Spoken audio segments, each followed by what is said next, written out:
اپنا فیلئر کو تسلیم کریں کہ آج 85,000 ارب روپے کا اگر قرضہ پاکستان پر آ گیا ہے. کیا تماشا ہے کہ اس بجٹ میں بھی بتایا گیا ہے کہ یہ جو 18,000 ارب روپے کا ارینجمنٹ ہم کر رہے ہیں اس میں سے تقریباً جو ہے وہ 8,054 ارب روپے 8,054 ارب روپے ادا کیے جائیں گے قرضوں کی ادائیگی میں نہیں، قرضوں کی سود کی ادائیگی میں.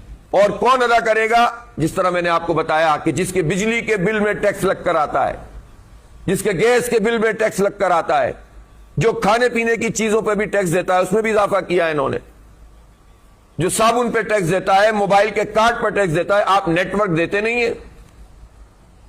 آپ جو ہے وہ نیٹ ورک نہ ہونے کے نتیجے میں جو نقصان ہمارا آئی ٹی فیلڈ میں ہو رہا ہے وہ سارا کا سارا گورنمنٹ کے کھاتے میں اس لیے جاتا ہے کہ نائل ہی ہے ان کی.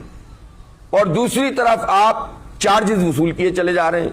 تو موبائل کے کارڈ پہ بھی جو ٹیکس دیتے ہوں، جو اپنی ضروریات زندگی پر ٹیکس دیتے ہوں، اور پھر کون دیتا ہے ٹیکس؟ Salaried class. انہوں نے بہت ہاتھ تائی کے قبر پر لات ماری ہے کہ ہم نے یہ 2% کم کر دیا، یہ 3% کم کر دیا. میں پوچھنا چاہتا ہوں کہ پاکستان میں تو اب جو مڈل کلاس طبقہ ہے وہ تو اسکویز ہوتا چلا جا رہا ہے، وہ تو سب غریبوں کی صف میں شامل ہو رہا ہے.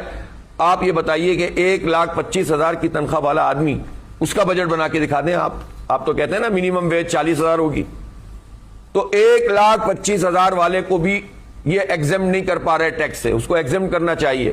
اور باقی جتنا بھی ٹیکس کا ریٹ ہے یہ 2% کم کرنا، اس سے کچھ نہیں ہوتا.